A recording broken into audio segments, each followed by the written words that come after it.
right, all right, all right. All right, all right, all right. We got James in the house. Oh, I gotta fix my little... What's my window doing way over there? What's my window doing way over there? Hold on, I gotta get this all set up. I thought I had it already set up. Where's my other window? Oh, the grid view. I got you. I got you. There we go. There we go, bro. Here we go. Here we go. Welcome, everybody. How's everybody doing out there today? We got James here today. Bruvs Unite. We're going to go ahead and get this started. Happy Wednesday to everybody. Hope you guys are having a good time. We got James all the way over in east of the pond, over the little pond, all the way in England, coming to us live. And James, welcome. How you doing, buddy? You looking sharp today. What's going on? Yep, repping the old Lonsdale today, and I'm fixing the holiday, boy. Well, what do you got going on? Your accent sounds a little bit different there. What's the story? I'm like a southern dude who lives in Mexico. I do a lot of pills, you see there, boy, and I go off on crazy tangents. Yeah. It sounds like you're doing a little bit of an Ethan Ralph there. Is that what you got going on over there? And have you seen my bifurcated gunt? It looks like a sad vagina.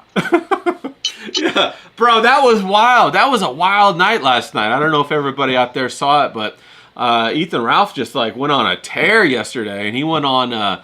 He went after Mersh on Nightwave. He went on Ethan Van Sciver's show, and he went after EVS. Bro, I don't know if you saw that, but he almost turned on EVS and went after him. And I was like, bro, don't go after EVS, because that now you'll be at the dark side. He went after Nick Mercada. He went after everybody. I even caught a few strays of there. He called me, at least I could cook good. That's what he said. Ray, he does terrible art, but at least he can cook good. And I tell you what, you're a great cook. Huh? What'd you You're say? a great cook, apparently. Yeah. You're a great cook, apparently. But you're a dog shit artist, right? Now, if you were a dog shit artist, right, would I be about to have a piece of your art slapped on the side of my neck if you were a dog shit artist? You better not. Because I've got to live with. I've got to live with that for the rest of my life. So come on. Yeah, that's what I was gonna say. You better not. If it's dog shit, you better not put it on the side of your neck. But hey, you can't argue with some good barbecue, right? I smoked some good meat. I guess you just can't argue with that. And well, the crazy thing about Ethan Ralph is that I was always a supporter of Ethan Ralph from back in the day, back in 2016, back when Coach Red Pill was around and Dick Masterson and all those guys. And I just thought it was guys busting balls, and I didn't think it was serious. But boy, ever since he went to Mexico, he kind of changed a little bit. Yeah, I don't know what's going on over there. Can you imagine it? Not even the Mexicans want to live in Mexico. So you can tell how damn bad he is, I mean, come on. I mean, who wants to live over there? I don't know. It's just, to me, he's these typical online guys, right? He's been doing this for a long time. He's finished, you know what I mean? It's over for him. And yet he rocks up every day, pilled out of his brain, drunk, doing sloppy shows. I mean, he looks like the fucking... I mean, do you know he's younger than me? How fucking crazy is that? That's the wild. Dude is younger than me. He's still in his 30s. Yeah, wow. He's still in his 30s. Wow. And I'm in my 40s. I know it. And look how amazing I look. I'm in my 40s, right, girls? Listen to me. Ladies, it's coming up to Christmas, right? Now, I'm having trouble pairing my mic.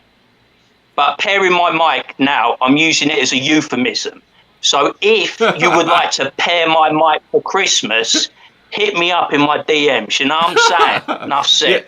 Yeah, you were never too, you're never too soft-spoken in that regard. But yeah, ever since Ethan went down to Mexico, it's been kind of crazy, kind of wild like that. Now I'm gonna jump in the chat. We got Pat out there in the chat. Hey Pat, how you doing? Good to see you as always. We got John. ¿Cómo estás, mi amigo? ¿Qué tal? That's how you doing in Espanol for my brother down there, John in Miami, Florida. Hopefully it's sunny down there. We got Mr. Cheeky. Good afternoon to you, bro. Let's fucking go.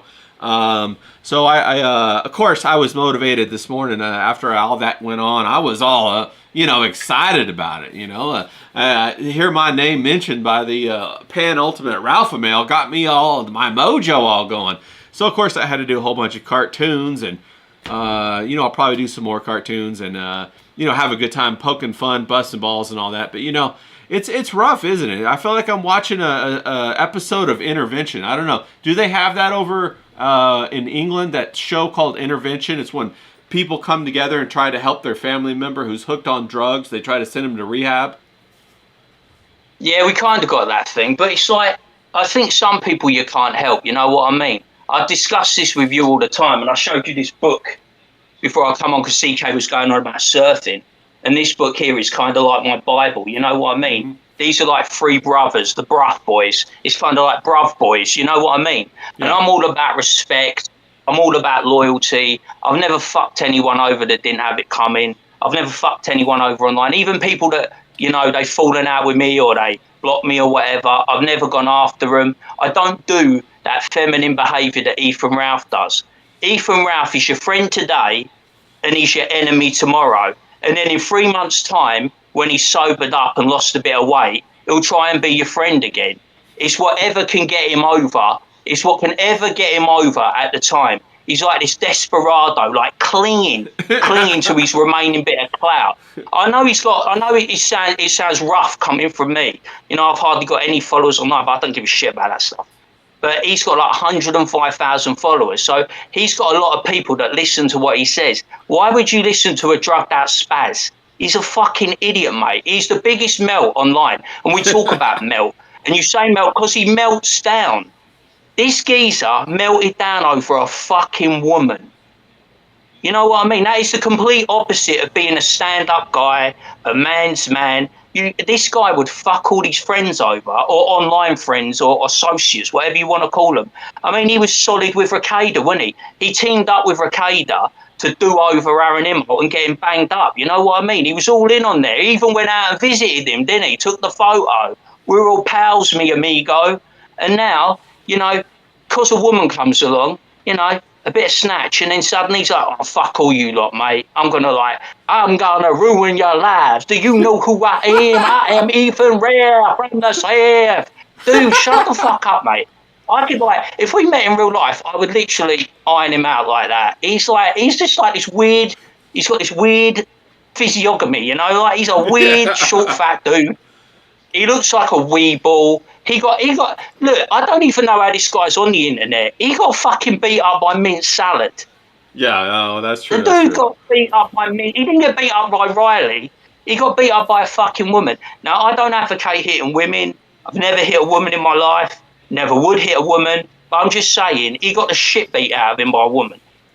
Enough said. Yeah, that's true. It's funny because, I remember when...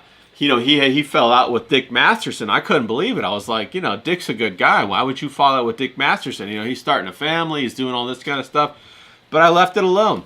Then, he falls out with Mersh, and I'm like, And then Mersh took the higher road and kind of didn't say anything about it for maybe like 2 weeks, right? And so I didn't say anything about it. I didn't do any cartoons about it. I was leaving him alone. Maybe he was blowing a gasket, blowing off some steam. And then he comes out and I do one cartoon, right? Just like not even a mean-spirited cartoon, just kind of an observational, like I'm, documenting the sector. One cartoon, and he fucking flips his lid and it says, I have dog shit art, but I cook good. So people, you need to watch my cooking videos, apparently, not my art videos. I'm gonna come at this from two angles, right? If you did a cartoon about me, right, and it was like tongue-in-cheek, disparaging, picking out all my funny foibles and mannerisms, I'd laugh my fucking head off, mate. I'd be honoured. It would be an absolute honour. I'd be like, my pal Ray Ray from across the pond has lampooned me in an art sketch. This has made my fucking day. I would go straight into DMs and say, mate, you have made my fucking day. Rock on. Because I don't have thin skin. I'm not mentally weak. Shit like that don't bother me. I don't fall out with people over nothing. And even if people I like, say you were friends with someone that I didn't like, wouldn't fucking matter. No. Wouldn't matter to me. Wouldn't even matter if we were in the same room. I'd be cordial. I'd be respectful. If they wanted me to keep my distance, I'd keep my distance. You know what I mean? And going back on the second point, remember when I said to you that biggest problem in the universe used to be my favourite pod? Yeah. I was a member I was a member. I used to love it on a Friday. I think about a year ago, they were at their fucking peak. It was an amazing pod. They were doing fantastic numbers. When you put it all together, they were doing like 2,500, 3,000 views live. You know, Vito hadn't got into Super Killer. Ethan Ralph was in the studio. They were all seemed to be at the top of their game. And whether you like Dick Masterson or not, the reason why he's successful is because he always stays the same. He's even kill, Yeah. right? But Vito is up and down like a yo-yo. And Vito gives a shit, right? This is what makes Vito weak. He gives a shit what other people think about him. That really matters to him, what some idiot online thinks about him. He'll get into arguments, he'll start to debate them, and then that feeds more into the trolls. And Ethan Ralph is the same. One day he's your friend, next day he's your enemy, on another day he just doesn't give a fuck. You know, he's up and down like a yo-yo. And you don't want these people in your life. You can't rely on them. They're not loyal. They are devoid of any form of masculinity or masculine traits.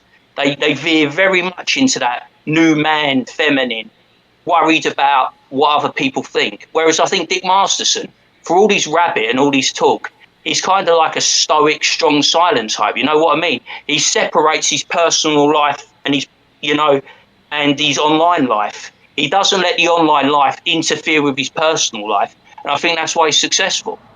Yeah, I completely agree. Dick's been nothing but kind to me. He's been very fair, and I really appreciate that. I've only chatted with him a couple of times, and he's just been a solid guy. And I've chatted with Ethan Ralph a couple of times too, and he was a nice guy when I talked to him. I sent him a couple originals. I sent him a couple of mugs. I did that one with a cartoon with him and Adam Green. When everybody thought that Ethan Ralph died for those 3 days, and he came back and he rose from the grave, and Mersh even supported that. Mersh kept his secret when Mersh knew that he was in Colombia, and so I thought all that was hilarious. But you don't burn down your bridges, right? You have to have some bridges in order to continue to exist, to have relationships. You could do these short-term, weird, like bipolar disorder kind of things, but eventually you're going to ruin your own environment, and you're going to have to move and to a completely different town or country even. But what happens when you ruin your reputation on the internet? You can't go anywhere. The internet's everywhere. What do you think, James? Where do you think that original art is now? It's probably in the trash can, right? It's probably whatever, and that's fine. I get. It's up to they could do whatever they want with it. He can burn it or whatever. But that's a shame because I made it out of a genuine appreciation. Yeah. It's that thing, didn't it? The thing I like about you and your art, I told you I'm not a big comic book guy. You know what I mean? I've been an outside observer because I follow or I know people that are around that in that comic skate and Rippaverse thing, but I wasn't really like, oh, I'm gonna help them make their book, gonna buy their book, gonna wait for them. But that shit don't bother me. What I like about your art is you capture moments. Yeah. You capture these online, you're like an online photographer. You capture these online moments that happen online, you put it on paper, you got a fucking quick turnaround, and you capture those moments. And then you give the people those moments. You know what I mean? It's like they can keep it for posterity. And that's what I like. I like that kind of art, the immediacy of it all. And the thing about online is, it's like you can only make an arse out of yourself so many times. Yeah. I think with me, I'm a like Marmite character. I think you either gravitate towards me and you like me, or I rub you up the wrong way. But I'm even killed. Yeah. Since we've known each other, I haven't changed once. I'm the same guy online. I'm the same guy on stream. I'm the same guy on offline. I make jokes. I flirt.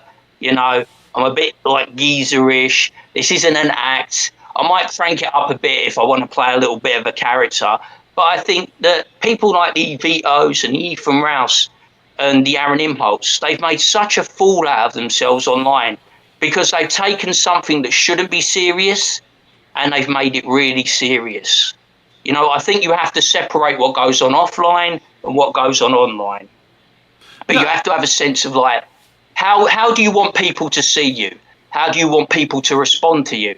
If you're being a div, you're melting down, you're getting insulted, you're overreacting. It's there for all time to see. You got your replies, you got your live streams. I mean, how many times has Ethan Ralph got peeled out of his head drunk and fallen on his ass? It's become a cliche. And I tell you what, if you're getting the piss taken out of you by that, what's his name, that fat lump in Canada, is it Aston and what's his name? Warski yeah. and the fat guy. Oh, Those two. I forget what show they do. the Kino PPP. Casino. Yeah, Yeah, PPP. yeah, Yeah. If they like, I look at that whole crowd, and you've got like the sector. What is it like? Kino Casino. You've got Cog. Now Cog dresses like me, but I'm not married to a fat Indian. You know what I mean? So I've got a bit more kudos. So it's like it's a very strange, weird environment, that whole thing. No, you're 100% right. And Carrie says in the chat, she says she was sad to see Ethan revert. I was too, man. This was all disappointing. I hate to see men fall. I hate to see him relapse. I hate to see men crumble. Because men are the glue that holds our society together, kind of thing. And I want to see him be successful. But James, I really appreciate what you said, because that's when I make my cartoons, I try to make them as fast as possible.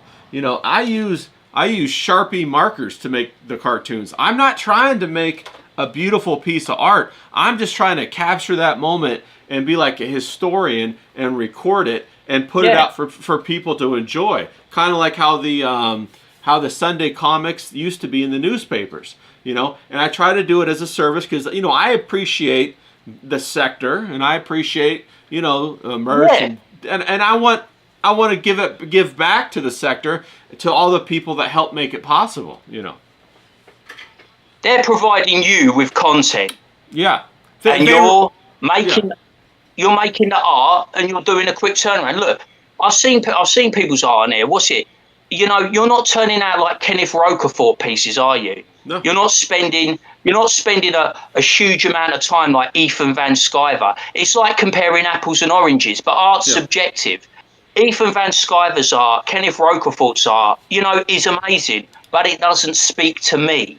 Your art speaks to me because it's capturing people that I see online every day. It's capturing them in their element, doing the things. You're putting a bit of comedy, you're putting a bit of humour, you're bringing forth that kind of like moment. And that's the kind of thing I like. I told you, like, that's why I like it over on TikTok and I like it over on Kick, because they've got the people that I gravitate towards, those Ed Matties, the Danny boys, not because I admire them or even fucking like them, but the content is funny. I always DM you over those videos on Instagram, don't you? Where he's doing Mr. Killer. And the South Sider. You've got a white guy, right? You've got a white guy from South London, where I come from, but I'm a Palace fan and he's a Millwall fan, and he's the biggest wigger, right? He's the biggest wannabe black guy, right?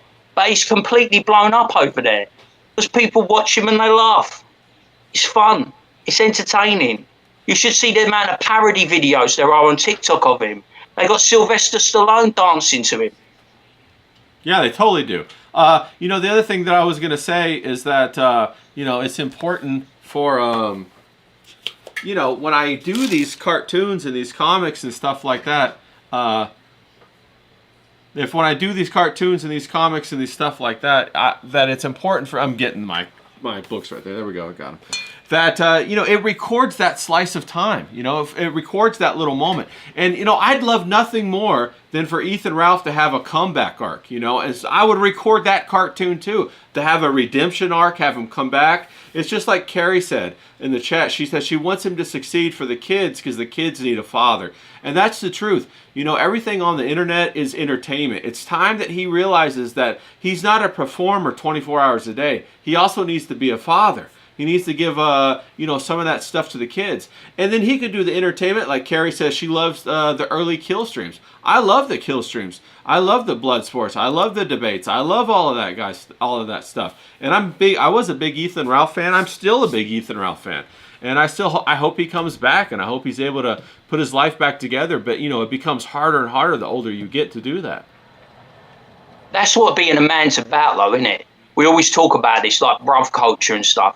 Being a man is like not holding grudges, you know, Yeah. being there when someone falls, looking for the redemption arc. I have no beef with Ethan Ralph. I don't know the guy. You know what I mean? Like Harry said in the chat, he's a father. You know, you don't want his children to see him like that because you don't want them to get that impression about men and how men behave, the masculinity. You know what I mean? Right. You don't want that. You know, Right. Right. and who's to say that he won't get his shit together and have another have another comeback, iron out all these problems? And like I said, that's why I never jump in. I don't suddenly go, right, you've had a go at my fucking best pal online, Ray. I'm going to start going on Ethan Ralph and giving him shit. I've never said a fucking word. You know what I mean? Because, like, there's always tomorrow, you know? And he might be, you know, he might come out in a couple of months' time and go, you know, Ray, I was bang out of order. You know, art's subjective. You know, when Yeah. you remember when you did the 30-day challenge, right? Yeah. There was people that were really trying. Now Yeah. their art wasn't great, but you Right. never saw me on there going, Jesus, that's shit. No Yeah. way. Encourage Yeah. them because every day they got a chance to get better. Right. And Ethan Ralph's got that fucking chance. But there's a crossroads, isn't it? You're either going to Mm-hmm. get worse or you're going to shut your mouth, get your shit together, and do better. Yeah, you're 100% right. And you know, the more and more you get down, the more and more like you start to make these compromises and let your standards fall, the harder it is to get back, especially the older you get. But he does need to have this redemption arc. And you know what? I don't give a fuck if he thinks my artwork's terrible. I'm not going to hold that grudge against him. And if he came back and said, "Yo, Ray, I'm sorry," or whatever, if he never even apologized, but said, "Hey, you know, I got out of hand, I busted some balls," I'd be like, "Oh yeah, forget about it, Ralph. We're bros. Don't even worry about it." You know, we bust balls, and that's fine. And I get it. Sometimes you get caught in the crossfire, but you know, there's a point too where the addiction takes over, and I've seen that too, where you cross over from just being a normal person to being an addict. And when you become an addict, it's kind of like what you said earlier. You know, you can't trust them with anything. They'll steal the watch off of your dresser and go pawn it, right? Remember we were talking about that Yeah. earlier. Yeah. Well, we were talking about burning bridges, weren't we? And we were talking about the behaviours that come from addiction. And like the way I see it is like burning bridges is a terrible thing. You know, I don't really like fear a lot of things and I don't think too much into the future, but I really fear the idea of not having friends and family around because there's that check. Remember I Yeah. told you about how my life could have taken a certain turn, but my mother and father bailed me out. They were there for me at my lowest ebb. I could have been in prison. I could have died. You know what I mean? But they were there for me. They picked me up when I was down, dusted me off, and got me back on the straight and narrow. And I think the problem with Ethan Ralph is he's fucking stranded in Mexico. It's not where he's from. He should be back. He should be back on his manor. He should be back in his neighbourhood. He should go back to where he come from. He should reconnect with friends. He should reconnect with family. He should reconnect with his children. You know, get stability. Be a good father. That's the things you should focus on. And if it means you've got to take some time out from this online crap, well, take some fucking time out. It's always going to be here when you decide to come back. You know, you need to get straight. You need to get your shit together. I'm not saying go to fucking rehab. You know, I don't know about that shit. I've never been to rehab. I don't know if it's good, bad, or indifferent. I'm saying you just got to go. You've got to go to a place that you call home. You've got to reconnect, get grounded. And that's what I'm saying with all this bruv culture thing. You want to be around people that you like. You want to be around people you respect. You want to be around people that you trust. But if you're going to behave like a snake, people aren't going to trust you. You know, like I said, we know these things with like addicts. If you let them stay over your house, like you said, your watch will disappear. The cash that you leave on the dresser will disappear. They'll be pawning everything that ain't fucking locked down. Yeah. It's a No, fucking... It's a sick world, man.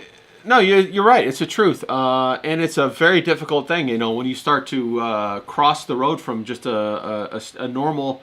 You know, we all have our own personality problems, but when you become an addict, you change. You become like a bipolar disorder. You become a narcissist. You become basically, you know, you're gonna fuck everybody over to go ahead and get your drug of choice, and that's a problem.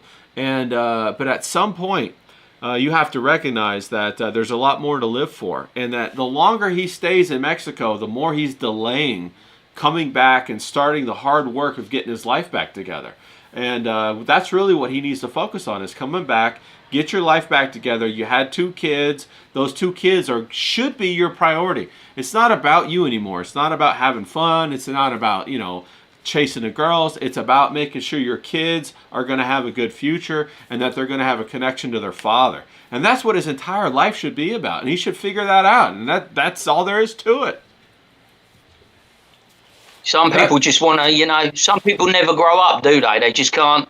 They can't leave. They can't leave the past behind. Like I told you, the scene for me was obvious. Yeah.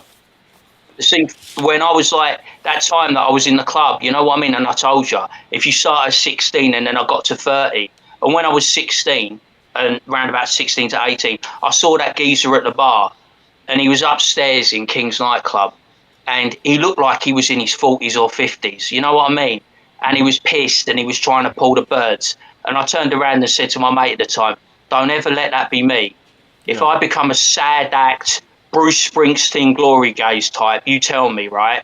Yeah. And then all my friends, like I told you, they went off, they got married, they had kids, they settled down. And I was the one that stayed because I was just so into the social life, right? And I hit 30. And then I looked and I was that guy at the bar, knocking them back, right, trying to pull the birds, the young birds that are in their early 20s. And they're like, fuck off, granddad. You know what I mean? Even though I'm 30, they're like, fuck off, granddad. You know what I'm saying? It's like, you're an old man. What are you wearing? What's that? You look like Chev Chelios from Crank. Yeah. Fuck off, mate. So I sorted myself out because I didn't want to be that guy. You know what I mean? And I was self-aware enough. But if you're not self-aware, you're fucked. Well, that's kind of what when I made this cartoon right here. That's what I was basically talking about. Is you have Dick Masterson in the middle right here, and he's the one. He's having his child, and he's going on to his future. And then you got Ethan Ralph over here and Vito, and they're both locked outside. They're caught in their past. They're caught where they used to be when they were all palling around and having a good time, and they need to move on into their future because you know what? Regardless if we as people want to move on or not, time keeps on moving, and we have to change and mature with the time as it moves along. Like you were saying about the bar. You don't want to be on the outside looking in, do you? No. Like when I'm going around the manor, where I'm walking around or jogging, and you can see into the windows. Do you remember that time I saw into that window and that geezer was jerking off? That was the worst experience. Remember I told you? That was the worst experience I'd ever had in my life. The geezer was watching porn on TV and jerking off. But I'm saying, again, that was a story. But I was like fucking. I remember I'd done a video about it, didn't I? I was like, you couldn't believe this because I live in a sleepy village. So, what goes on behind closed doors, I'm telling you, around here, some crazy shit, man. There must be all kind of weird swinger shit that I don't know about. But, it's like, that guy that always walks past the window and he sees the happy family, and you've encapsulated that. Vito is stagnant, right? He's forever going to be like a man-child, isn't he? Yeah. Vito is your ultimate man-child. He's obsessed with his comic book. He kind of like fumbled the ball, didn't he? He missed the landing on that one. He shot the runway, and now his credibility's shot. And what I loved about Biggest Problem in the Universe is you had the opposing forces. You had the different dynamic. But to me, all Biggest Problem in the Universe now is a chat filled with people going, Vito's fat, Vito's a twat, where's your comic book, Vito? And you know what my personality's like. I can't be putting up with that shit. You know what I mean? If the whole program is about Vito being a fuck up, then I had to drop out because he's become kind of like a meme, a joke. You know what I mean? He's kind of lost all his credibility because this comic book has just become his entire personality. And with Ethan Ralph, boozing and pilling has become, and Bert, and tripping out over a fucking bird, mate. I've never done that in my life. I've never fallen out. Have you ever fallen out with a bloke over a bird? No. I have never, ever in my life fallen out with a bloke over a woman. Never in my life. I would never fall out. Right? Say you and me were in a bar, right? And I fancied this bird, but she fancied you, and you got together. No harm, no foul. You wouldn't see me sulking. You wouldn't see me crying. You wouldn't see me. I would never bring it up. I wouldn't bitch about it. All's fair in love and war. She fancied you. She didn't fancy me. You can't make a woman fancy you. You know what I mean? No, right, exactly, yeah. Blowing up friendships, blowing up connections over a fucking woman is so alien to me. It's because there's so many women in the world. That woman wasn't for you. Right, buy another lottery ticket. You know, there's another woman around the corner. Yeah. Now, you had a really good idea for a cartoon about Vito the other day, and I did it. And then this one right here is the one that I did about the super killer. And he was coming into the podcast of The Biggest Problem, and he shoots and he kills Vito and kills basically kills the podcast. I thought that was so good because that's exactly what happened. You know, Vito could have hired somebody to make this comic book for him, but he wanted to do it. And he knew that he wasn't good at finishing things.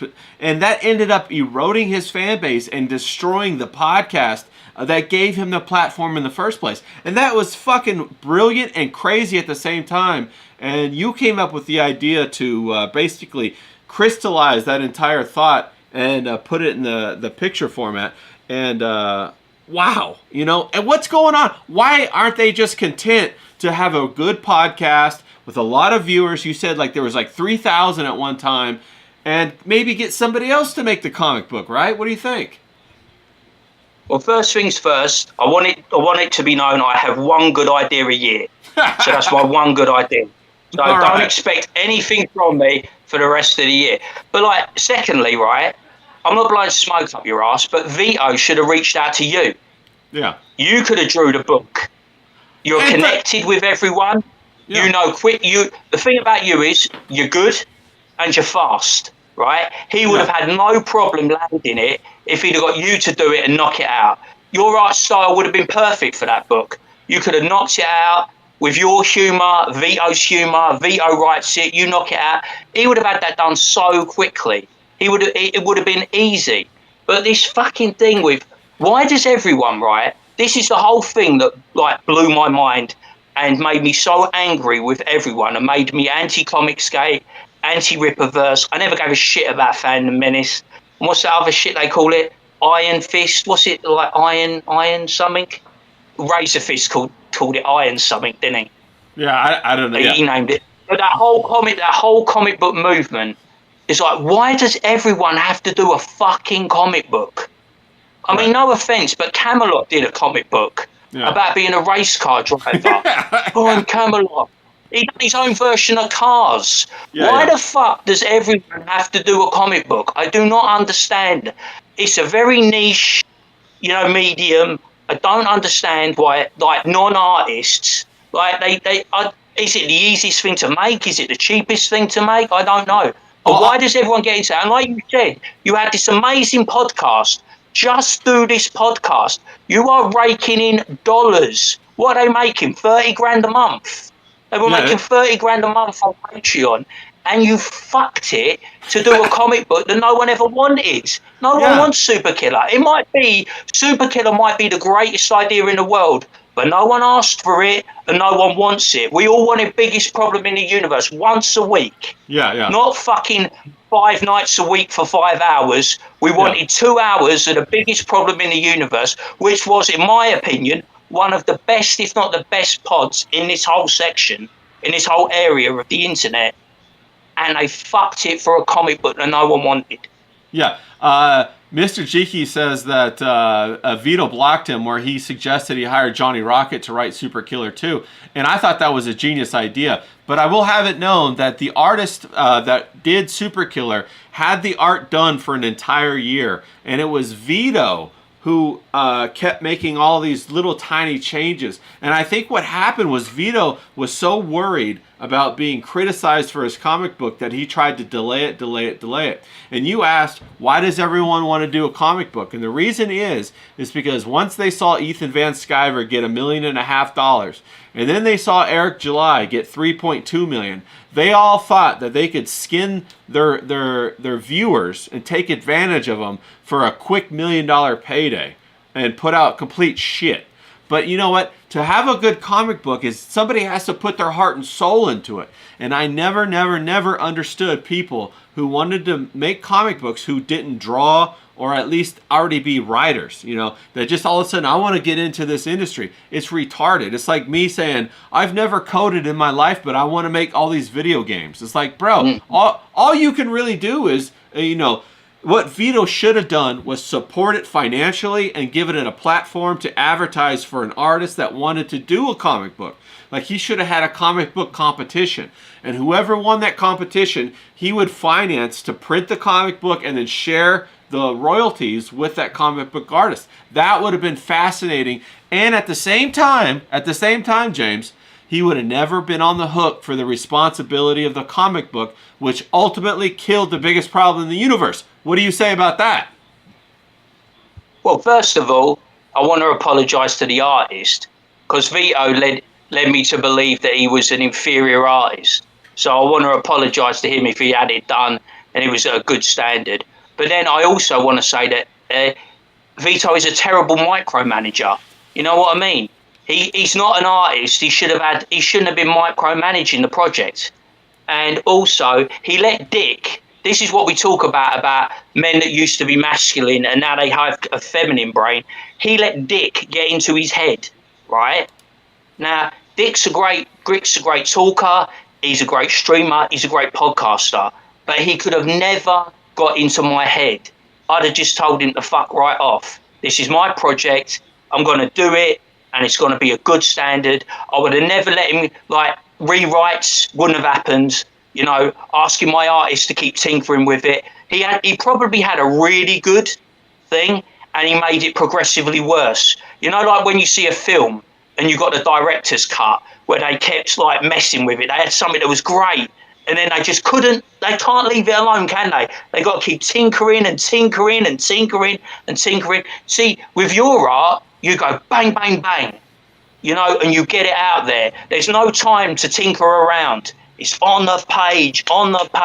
Move on to the next one. Vito was fucking fannying around for ages, and he killed it. He killed it stone dead. And like you said, I wholeheartedly agree. I've completely forgotten about the monetary aspect of it. But people sniff that money, don't they? Yeah. They sniff that 1.5 million. They sniff that 3 million. But what they don't seem to understand, how much, right, of that 3 million do you think Eric July has got left? I say 0 of that 3 million, because he got into his own head that he was this absolute superstar when he just hit lightning in a bottle and should have settled. He's like, I'm going to build an empire and I'm going to expand and I'm going to hire all my friends from back in the day. And he's fucked himself. He should have kept it small ball. But he wanted the warehouse. He wanted the glitz. He wanted the glam. He wanted everyone in the chat to know what a great businessman he is. Yeah. And he wasn't a businessman. Yeah. He was a guy that campaigned for Barack Obama, and he used to do a bit of dancing, and he used to be somewhat of a gangbanger. Yeah. But no, I don't know. You're 100% right. And John in the chat, he says, because the comic fans are pissed about comics going woke, and I completely agree with you on that. But the thing about it, here's my problem with this whole situation, is that there are plenty of people and artists out there making great comic books that don't even get an opportunity to sell 10 comic books because nobody knows them. What Vito should have done was taken his platform and become a distributor. He should have said, I'm going to pick up 4 or 5 different comic book artists. I'm going to produce all 5 of their comic books, and we're going to do 5, Vito comic books a year, but they're these different guys that actually make them. And then he would have had something going on there. But he wanted the fame, bro. His ego got there, and he thought, I'm just like Ethan Van Sciver. But they don't realize that, Ethan Van Sciver went through fucking years of pain and practice before he even got famous. You know what I'm saying? He went through years drawing and drawing and drawing. And you listen to Shane. Shane went through years where he didn't even have any food, bro. And that's the truth. That's the way artists are, because there is no career plan out there for an artist. There is no working up, going up the ladder for an artist. You either are great or you're not great, and you got to bust your ass until you are great. And that's how it is. And none of these guys are behaving like that. And you're 100% right that Dick did get in his ear, and he rattled his cage. And then when they started pile upon Eric July, and then Dick said, "Uh-oh, now you're late, Vito. Now we're going to treat you like the new Eric July." Vito completely froze up and did everything in his power to delay the comic book coming out. And you're right. He completely reworked it. And then not only that, but he showed the comic book off to all kinds of people through the different iterations. And so there's like 5 or 6 different versions floating out around. And people are saying the very first one was the best one, and this latest one that he released isn't even that good. And on top of it, he still never printed it. Because when you get $130,000, right? He raised $137,000. That's a lot of responsibility that you have to deliver. Okay, you can't just take $137,000 of somebody's money and give them, shit. You got to give them what they want. You got to give them quality. What do you think about that? Well, you gave eBay out a shout today, didn't you? eBay and your boy Zach. So yeah. Hopefully, a good lad like eBay. Hopefully, he gets some sales. You know what I mean? Because I like your boy Zach. To me, your boy Zach was the guy that he left, and I respect that. But he would have been a bloody good guy online. You know what I mean? He was a bit like you. He was a bit like John. He had good thought patterns. You know what I mean? He was a kind of deep thinker. You know what I mean? Yeah. Whereas I'm kind of more like the bull in the china shop type. But yeah, I think it's a sad reality of where we are as like men in a way, because we were going to talk about the whole men and women thing, wasn't it? I think it's a sad reality where we are. It's like, if you've got someone with an incredibly strong personality, they will ride roughshod over someone with an incredibly weak personality. And Dick has an incredibly strong personality, and he imposes his will on Vito, who has an incredibly weak personality. I don't really know Johnny Rocket that well, but he's a guy that takes shots, isn't he? He's a bit like a prize fighter. He gets in the ring with anyone, big or small, and he takes his shots and he takes his lumps, and he's not scared of anyone, and he doesn't care what clout you got. He'll take a shot at anyone. And that's scary for a guy like Vito, who is not a particularly masculine man. You know what I mean? Yeah. He's kind of like, he crumbles. Vito would crumble at the sight of, the first sight of blood. Vito's going to crumble. You know what I mean? And he's in an arena with people, like you said, that come from the blood sports era. He's in people that, he gets influenced. I can just imagine him, at home. He's reading the comments. He's watching the streams. What did I say to you? I never rewatch what me and you do. Right. I never read the comments. It's of the moment. We've done it. If people like it, great. If people don't like it and they think I'm a bit of a twat, that's fine too. I'm not going to get bent out of shape about it. I'm not going to crumble. But I worry about a lot of the men today, and especially online. Some of them are not built for this shit. You and I are built for this shit. You are a very laid back. You're laid back. You're charismatic. You don't get flustered. You got your own thing going on in California. I'm extremely talkative. I'm hyper aggressive. I've got confidence that overflows into arrogance. They might bend us. It's like American football when we're on the defense. They might bend us, but they won't break us. We ain't going to be giving up the touchdowns. We're going to be giving up the field goals. Yeah. But Vito, it's going to be a 40-plus game. You know what I mean? He's the equivalent of the Dallas Cowboys at the moment. He can't defend for shit. Yeah. And he's in way over his head. He's in the wrong place. And that comic book world, there's people in the chat that'll know this, like Jicky, John. That comic book world, that fucking comic skate and Rippaverse, that shit is cutthroat. We were talking about it, weren't we? The nerds, nerds, Cole. The nerds have taken over. How the meek have inherited the earth. The nerds, they were getting the shit kicked out of them in school, but online, they've become the jocks. Yeah. And if like me and you don't step in and started throwing some punches, man, they are running wild over there. Right. They go after anyone. They go after everyone. They go after people's families. They say the most heinous shit. These people are fucking ruthless. They will dox you. They will dox you over fucking comic books. That's the world that Vito's in. Vito shouldn't be in that world. Like you said, Vito should have stuck to what got him there. He should have stuck with the pod, 2 hours a week, nice and even killed, and his life would be sweet right now. You should have never got into that comic book shit. Yeah, that's exactly what we were talking about. Is that everybody sees the limelight and they want to step up and they want to get the adulations, but they don't realize that the responsibility that comes with it is that you have to give your pound of flesh. I have to be measured. Every time I put a drawing up there, I'm going to be measured. People are going to criticize me, and my ego has to be ready to accept that. I can't even enter this game if my ego isn't ready to accept that and to move on. And if I'm not ready for it, I'm going to get the shit kicked out of me, and I'm going to get destroyed. You have to, I think of it like, I visualize it a lot like I have to be able to turn into water. Change my body into water so things pass right through me so it doesn't hurt at all. And that's what I do. People like Vito, people like Eric July, they're incapable of this. They're incapable of controlling their own ego. They're incapable of moving outside of the way. And every little criticism lands on them. It's like a gut punch, a gut punch, a gut punch, and they're not built for it. You look at Dick Masterson, he's built for it. You look at Mersh can handle it. You got to be like this if you're going to step into the limelight. Yeah, if you're gonna ride the highs and be successful, you got to be ready for them lows too, and get the shit kicked out of you. We got that's just the way it is. The funny thing is, right, with Eric July, and I can speak from experience, he's the most Italian black guy I've ever seen in my life. I swear down, because Italians, right, take everything as a personal insult. I know this. My family. They take everything. You slag off their pasta sauce, right? They'll fucking want to slit your throat. You know what I mean? These people, he's so like, he comes from that, he comes from that gangster mentality. You know what I mean? It's very boys in the hood. You know what I mean? Come meet me. Come meet me. No one ever says that, right? That shit was the weirdest thing to me, right? When you're like going, pull up. Why the fuck would you want anyone to pull up?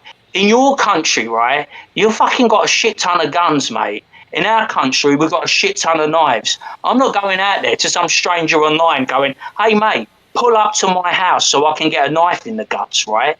You ain't fucking brave. You're stupid, right? And anyone like, fights are fine. I've been in a shit ton of fights, right? But it only takes one punch. One punch, right? And you could be a vegetable for the rest of your life on a ventilator. You get hit the wrong way. Don't invite. These people invite the worst kind of people, and they encourage it. Vito encourages these people online. You know what I do if someone ever gives me lip? I just ignore them. Yeah. I don't get involved in any arguments. You know what I mean? If they start running their fucking mouth, I'm like you. It's water off a duck's back. Right. Who gives a fuck? I don't know you, mate. Most of you have got fake names and a fake fucking avatar. I don't know you. You say what the fuck? I'm arguing with a bunny rabbit called Big Dick Daddy or something. What the fuck? I mean, come on. I mean, Jesus Christ. What kind of man would that make me? That would make me the most pathetic man in the world. If my great granddad or my granddad or my dad could see me, they'd be like, "What are you doing? Get your shit together." You know what I mean? You gotta ride the wave. You know what I mean? You're a surfer. You gotta ride the fucking wave. Well, that's what happened. Is like they still think that they can take their online persona and project it out into the real world. It just won't work. Where they can just go ahead and keyboard and they can talk shit to whoever they want to. But you can't go talk shit to some guy in a bar who's standing right in front of you. He'll knock you the fuck out. And that's where these people go wrong. Vito thinks that he can just go ahead and delay and erode and never deliver his comic book. Well, guess what? It doesn't work that way. It's going to cost you your podcast. Eric July thinks he can just dance around. That doesn't work that way. He's going to get humiliated. It's the real world. It's not online. As soon as you start to produce something and you take people's money, okay, you changed from an entertainer now. Now you're somebody who's a producer, and you have to make a product and put it in these people's hands that they're happy with. And if you don't do that, you're on the hook for that. I think Super Killer 2 could be the greatest comic book that was ever written by Vito Gesualdi. But he's going to take a hit in the wallet. He's going to halve it, maybe less than half, because people have seen the way he behaves, people have seen the procrastination, people have seen the failure to deliver. And look, people are not going to like this, but I'm going to say the same thing with Ethan Van Sciver. Ethan Van Sciver could be the greatest artist in the independent circuit, right? But he's slow. Rainbow the Brute's taken 5 years. Rainbow the Brute's not going to be finished this year. He's going to take a financial hit. And I'm not judging him on that. He's got shit going on. Shit that I wouldn't want, I wouldn't wish on my worst enemy. You know what I mean? He deserves respect. I've always said he's a good streamer. He's the best streamer in Comicscape by a country mile. No doubt. I don't watch it anymore because I just got bored of it. You know, I find it boring. But that doesn't mean everyone finds it boring. But I'm just saying, he knows because he's kind of slow, he's going to take a financial hit. You know what I mean? The thing is, like I said, when you get into this game, you've got to be good. Yeah. But you've got to be fast. Yeah. Because people online don't have the patience. We're not dealing with people that have the patience of a saint. I've seen it. You're dealing with people that are kind of, some of them have got mental health issues, some of them have got hair trigger temperaments, and when they give you their $20, $30, right, they don't see that as an investment. They see that as, you've got my money, where's my fucking product? Yes. And so you have sorry, carry on. I was going to say, not only that, but you know, when you're making a product, you're compared to the other companies in your market. You know, if you're making a comic book, I'm sorry, but you're going to be compared to Marvel. You're going to be compared to DC. And people are going to put them side by side and compare them. And you have to at least create a product comparable, if not better, than the other products on the market. And you have to deliver it in a comparable amount of time. Now, I know DC and those guys deliver quickly and they self-fund and all that. But you have to at least be able to do that. And if Vito's going to get back in this game, he's going to have to like hire Johnny Rocket. You know, I love Johnny Rocket. Johnny Rocket's, I've always been a huge supporter of Johnny Rocket. He came out of obscurity to become a comic book writer, and now he's making 2 or 3 comic books of his own. He's quite the quite the guy to do that. You know, so I really support. Yeah, self-made man, and he's the kind of guy that I really want to support. And then on top of it, Vito should give away Super Killer 2 to everybody who ordered Super Killer 1 to get back the good faith from the people. And if he's not willing to do that, just get out of the game altogether. If I could talk to these people, not that they would listen to me, because why would they? But I think they should scale down. You know what I mean? You should aim to do 2 boutique comics a year. I'm not, you know, with page count, maybe 30 to 50 pages, so do 100 pages a year. Do 2 boutique comics. And if you're not fast enough to draw, hire someone to draw if you can afford it, you know, and just write it. Or you draw one and you pay someone to draw the other. Like, using Ethan Van Sciver as an example, he could draw Cyberfrog. He could pay someone to draw Rainbow the Brute. And then he gets 2 boutique comic books out a year. And everyone would say, yeah, he doesn't have the, you know, Marvel are knocking all the books out and DC are knocking all the books out in a week.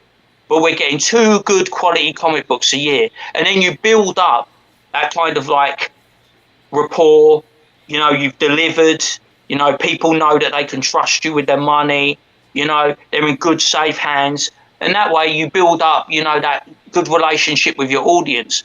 But I think some of these comic book guys, and this isn't going to go down well, but they've got too much into streaming. You know what I mean? Like you said, you hit the nail on the head. I give props where it deserves. You said Vito and Dick, biggest problem in the universe. That was their bread and butter.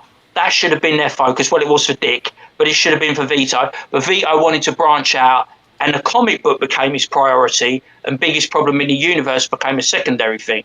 I think with a lot of people in Comicscape, and the reason I've been turned off by this is because comic books have become secondary, streaming's become their priority. You've got 7 days in a week, and they're streaming 5 or 6 nights for 3 to 5+ hours. It's not necessary. It's only necessary if you need the income from super chats. Because why would anyone want to spend 5 hours, you know, doing a stream, and why would anyone want to spend 5 hours watching a stream? There's only 24 hours in a day. So you work for 8 hours, like I said, a couple of hours traveling for me, because I live in the country. You know, you've got to eat, you've got to sleep, so you sleep 4 to 6 hours. I mean, you haven't got much free time And sometimes the last thing you want to do with your free time is watch a 3 to 5 hour stream every night. So I think the focus has become kind of muddled. That's my opinion. Other people might disagree. Yeah, I can definitely hear where you're coming from. I think that, a lot of the comic book artists, in their respect to them, they need the marketing in order to sell their comic book, and so it's kind of a catch-22 for them right there. But I completely understand what you're saying when you're saying, how can you do like a 3 or 4 hour stream every night? I mean, hell, I couldn't even do that right now. I don't have enough to say. I'm going to run out of content. It's going to get boring. I love it when something's exciting. Like I used to look forward to the biggest problem in the universe every Friday. So I know Friday's coming around. I get excited about it. Maybe I get a couple of beers, whatever, and I'm ready to pop off and have that one day a week of the biggest problem and have a good time. Maybe and it's weekly, but it can't do more than that. You couldn't do 2 biggest problems or 3 biggest problems a week.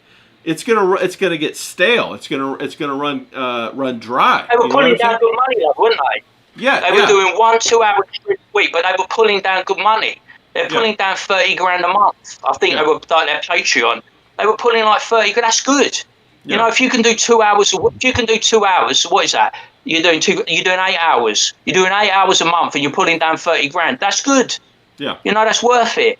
But I'm saying, I can't imagine doing 3 to 5 hours to pull in like 50 to 100 quid in super chats. That couldn't be me. But I'm not saying that you shouldn't. I'm saying that I just think that's a bit of a turn off. But I do agree with you. How do you promote it? It's a catch-22. How do you promote it? You have to look at avenues for promotion. Maybe you do short videos. I don't know. Maybe you do shorts. Maybe you do videos.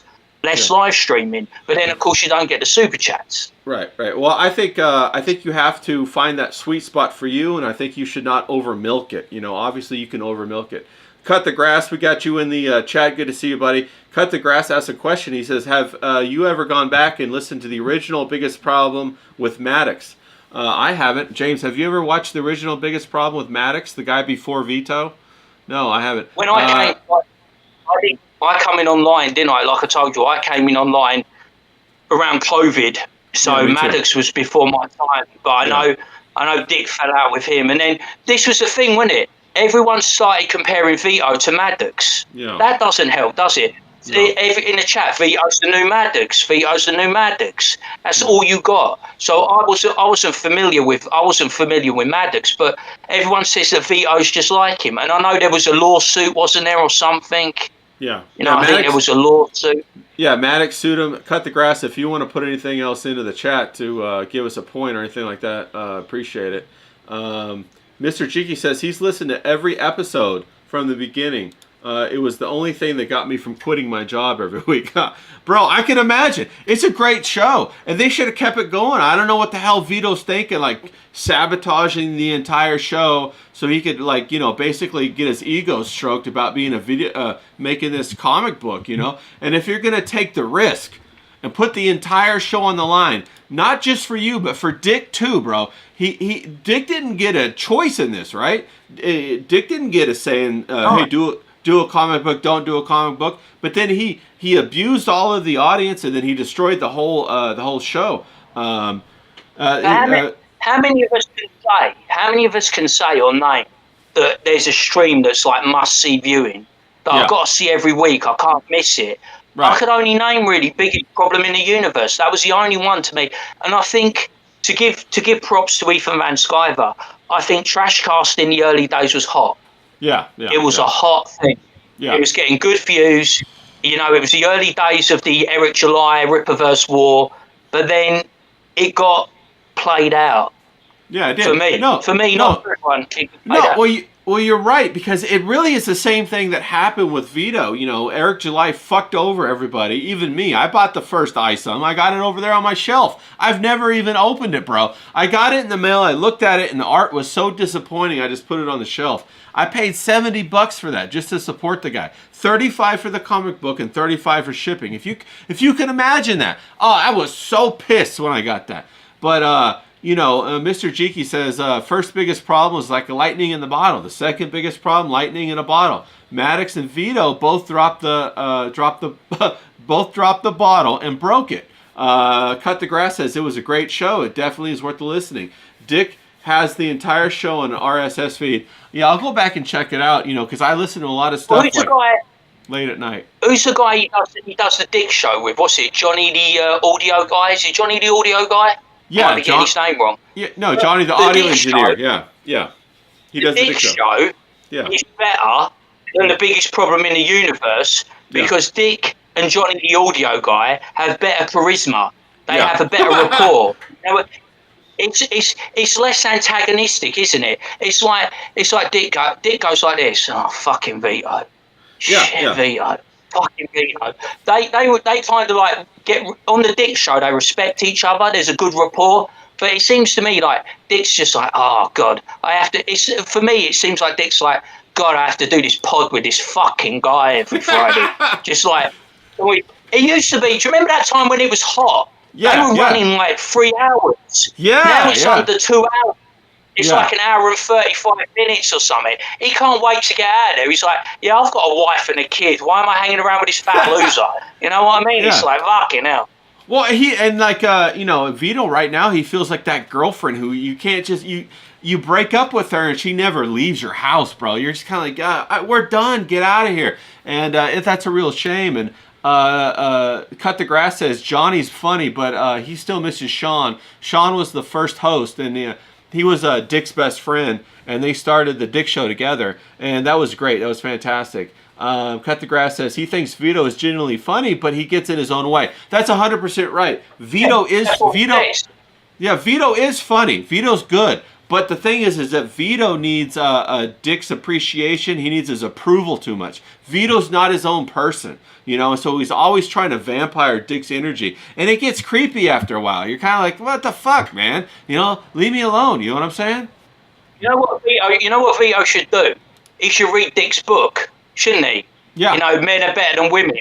Yeah. Because, to me, Dick's got a masculine brain. Dick's a man. Yeah. You know what I mean? I know he's got long hair, it's a bit puffy, but he's a man. Yeah. And Vito he's got that feminine brain, hasn't he? Yeah. Vito's always overthinking things, he's always worrying, he's always procrastinating. He's like an old Italian nonna, isn't he? Mm-hmm. He's like a henpeck guy, you know what I mean? It's like, chill the fuck out, relax, have a beer, get your shit together and focus, and he can still bring it back. You can recapture that magic. It only needs one good show. Good show, and everyone's back on board. Like we were saying with Ethan Ralph. Yeah. One good stream. Say sorry. I ran my mouth. I'm gonna get back on it. And he's fucking back, and everyone's going, yeah, fucking come back. Yeah. No, he totally could. Like, especially right now, they could use that Ethan Ralph thing. Like Vito could say, oh, what about this Ethan Ralph guy? He's a real fucker, isn't he? And then everybody could like rally around that, But he missed the opportunity. He missed the boat. He's too worried about trying to how he looks or being popular or that people won't like him. But he's not willing to, put his pound of flesh up there. He's not willing to put himself on the hook and execute. He doesn't want to be criticized, and that's really a female kind of brain thing right there. You know what he should do? I'm a Crystal Palace fan. Yeah. Our biggest rival. Millwall. Now, Millwall are known football hooligans, right? They are like hard fucking men. Danny Boy 89. Danny Boy 83, sorry. He's a Millwall fan. He's a bit of a football thug, right? And their motto is, they don't like us and we don't care, right? That should be his motto. They don't like me. I don't care. Yeah. I'm just going to rock up, right? And I'm going to be successful in spite of all the people that don't want me to be successful. He should use that as an inspiration. I would go, fuck you guys. I'd be like, I'm pulling down 30 grand a month on Patreon, you fucks. What are you pulling down? I'd be rubbing it. I'd be like, I'd get into it. He should evolve his personality. Yeah. He should take some of that money, buy a good camera, buy a good microphone, get his setup rock solid, and then fucking, like, who said it? Robert from Macabre said he should do a cooking show. He should totally do a cooking show, or he should do a fast food review show where he takes his GoPro and he goes, he's a fat guy, he should go eat and then film it, bro. That's instant. You know Yeah. that skinny guy that looks like an undertaker? Yeah. Review bra. Yeah. He should be the fat Italian version of Review bra. He should be like, hey man, look, I got the mozzarella balls here, and like he should fucking just do Italian cooking. Yeah. You know, Yeah. he should he should shove it in his face. He should make it a spectacle. He should lean into it. He should lean into the Vito Gesualdi character. You know, Yeah. he's got a fucking 100,000 subs or something, and yet he just leaves his channel to die. Yeah. If I was sitting on 100,000 subs, mate, I'd be turning that shit into money. Yeah. But you know what I mean? I'm about as popular as a fart in a lift, mate. You know what I'm saying? Yeah. It's like, give me some of that. Right? In my hands, right? In my hands, I could do something with that because I've got the arrogance and the confidence to do it. But Vito's like a timid little old lady who's like, he's sitting on this fucking golden egg and he won't do anything with it. I feel like shaking him. Yeah, he's paralyzed by the fear of failure. He's afraid to fail, so he won't move at all. It's like he won't go forward because he might fail. He won't go back. What he should do is like go around LA and find the best donuts. You know, he should film himself every fucking morning going to a different donut shop. Nice 5-minute, 10-minute, whatever, and do a review on all the donuts. And then he should keep that up, keep going with it. You know what I mean? And like you said, he should lean into the character. He should film himself injecting Ozempic every morning so he could go eat more donuts in the evening. You know what I mean? That'd be hilarious. Thing where he didn't have, where was that thing where he didn't have a fucking door on his toilet? He And he had still some weird doesn't have a shower door. curtain. He still doesn't have a door. Yeah. Fucking lean into it, mate. Take your hat off, right? And he doesn't shave his head properly, does he? So he's got all this weird patchy hair. Yeah. Like, fucking lean into it. Like, I'm this big, fat, disgusting Italian, and I'm going to do big, fat, disgusting Italian things. You know what I mean? That's what I've been doing. He should be so fucking huge online. When I see people that are big, you know, and he could be that. He should be on all the platforms. Right? He'd be huge on TikTok. He'd be huge on Kick. Yeah. He'd be fucking, they'd be all over him because he's a spectacle. Yeah. You know what I mean? And even if it's negative, as long as you're making money, who the fuck cares? Yeah. Yeah. You know, and the other thing People too. are doing it to make money. Yeah, the other thing too is he's got Riley, he's got Mint Salad, he's got Schizo Sean, he's got, you know, Johnny Rockets busting his balls, he's got Dr. Till, the Ministry of the Dude. He's got all of these, you know, connection points that he could use, and he's just letting it waste away. It's like he wants to fail. And no man wants to be on a team that's going to fail. Don't we? As men, we want to be on something that we're proud of. You know, we want to be on, hey, that's my bro over there that, you know, they won the trophy, or hey, you know, that's my buddy over there and he does judo, or that's my friend over there and he makes the best you know, pizzas in the world. We want to be able to be around with guys that we're proud of, man. And so we don't want to watch people fail. I mean, come on, right? Yeah. I'm like this like big dumb loudmouth, you know what I mean? I want to be on stream with you and John, just shooting the shit and having a laugh. You know, D-Wag, whoever, Professor Grass, just, you know, coming on, having a laugh, doing our thing. Because we don't take this too seriously. Yeah, there's an end goal for everyone. I'm coming on here, you know, helping you out. Hopefully you get views. We do good content. We do good entertainment. You can grow your art and all that. And that's why I do it. You know, it's a friendship thing. It's a pal thing. I've never asked anything from you, have you? And you've never asked anything from me. We do this because, you know, we're friends and we rub along. And that's a good thing. But, like, Vito just doesn't seem to want to grasp the nettle. It's a weird thing. We were talking about, like, fucking, like, with women. You know, could you imagine him around women? Oh, you know what I mean? God. It's like, I don't...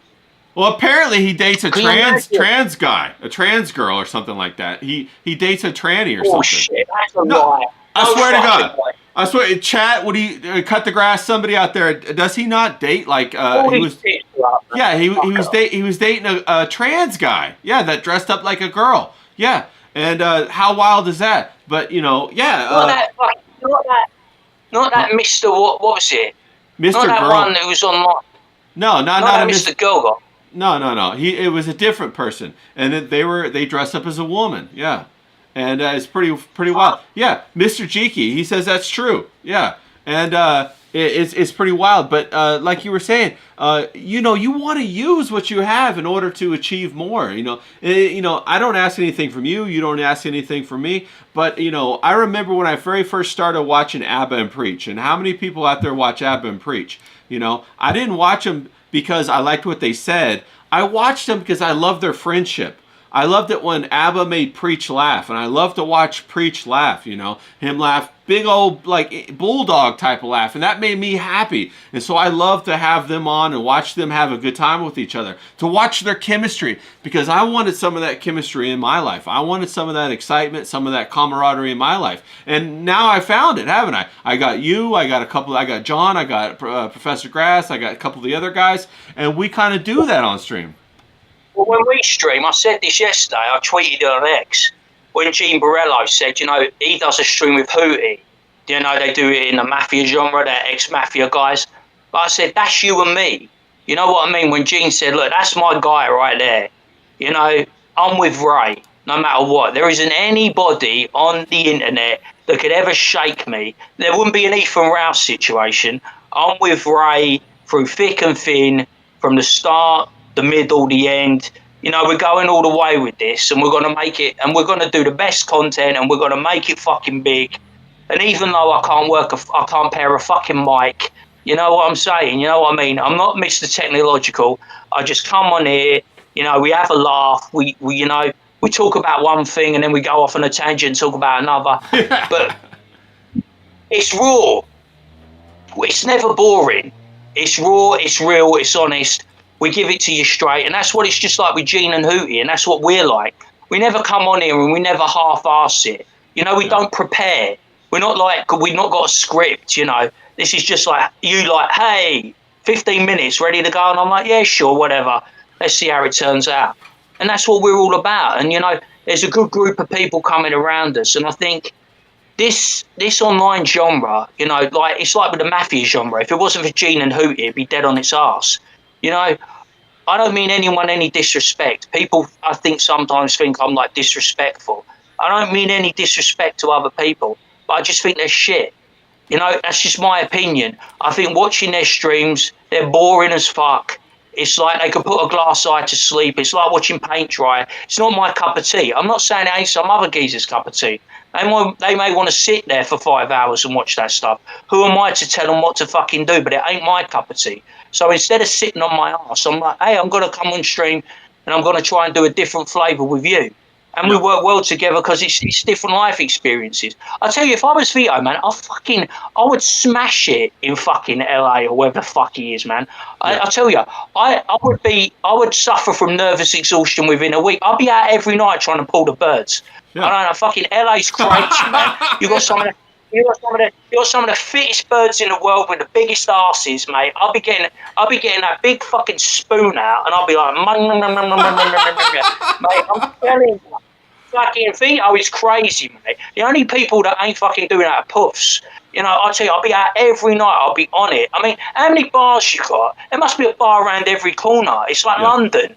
You got supermodels fucking everywhere. You know what I mean? It's crawling with women. Yeah. You know what I mean? What? It's like I'm like the worst guy because this is why I have to take a little breather because once I get in that environment, I'm like like a rabid dog. There isn't a I just don't want to munch on. You know what I'm saying? Well, check this out. I got a. If Vito wanted to get his whole thing back right away, all he would have to do was announce that he was doing a weight loss thing, that he was going to lose 50 pounds in a year, and he was gonna film his journey to losing that weight. Boom! Everybody would be back watching, right? Just like that, because everybody would want to troll him, right? But then if he kept at it, he would win everybody over, and they would all support him and cheer him on. But he's got to do it. Could you imagine like a thin, handsome Italian Vito out on the manor pulling all the birds? I mean, no. People would lose. But people would lose their fucking minds. You know how jealous and angry that would make people? He would have a new level of hater. He would have the super fucking hater.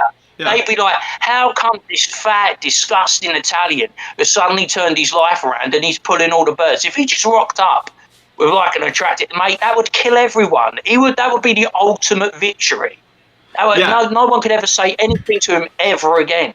Yeah, Roquefort McCobb says he didn't survive the first weight loss challenge. And that's true, he didn't. He couldn't even do it for like, prizes or anything like that. But think about it. Say everything came down to the wire, right? Like he was going to lose his house, he was going to lose his money, he was going to lose everything. All he would have to do was be serious about losing weight and filming himself like with a GoPro or whatever and uploading it every day. And everybody would watch it because everybody would want to troll him. And then after about, like, if he kept with it for 2 or 3 months, everybody would start to support him. You know, everybody would. Redemption arc Vito. You know what I'm saying?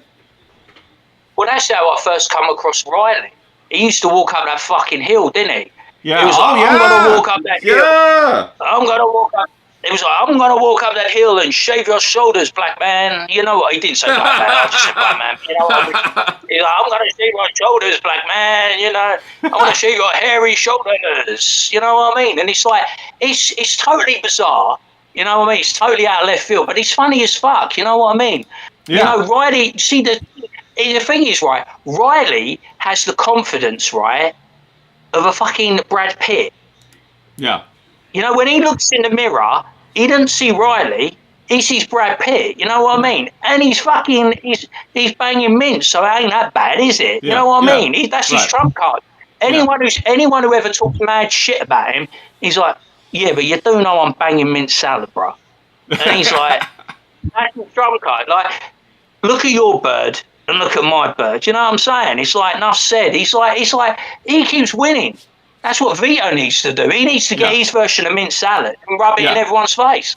Yeah, dude, facts. Now, you know, Roquefort McCobb said that he when Riley did that, he earned his respect forever, and I completely agree. Here's the thing about Riley, though. Riley is really smart. I've talked to Riley in person. He's really smart. He does a character on camera. He's really smart. He knows what he's doing. You know, he's got it dialed in. He knows how to perform. He knows how to take risks. And if he fails, he still does it. You know, he's like the opposite of Vito. He actually goes out there and he puts it forth and he tries. And I respect him for that, you know. And like you said, he's got mint salad with him. He's helping Sean out. He's helping his whole community. He's like helped me out a couple of times when I didn't know about this technology. You know, I asked him and he gave me a couple pointers. And he didn't even know me from nothing back then. But we're bros now, and like, you know, he's a stand-up guy.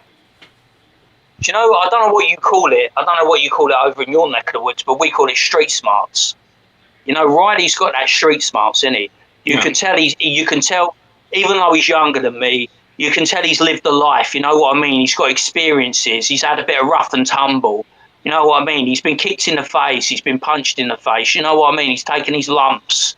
Yeah. And sometimes I don't get that. I don't get that with Vito. Vito seems to have not taken his lumps. Yeah. He's like, he's scared of that conflict. Riley is the type of guy that runs to conflict. You know, runs. I was saying this when.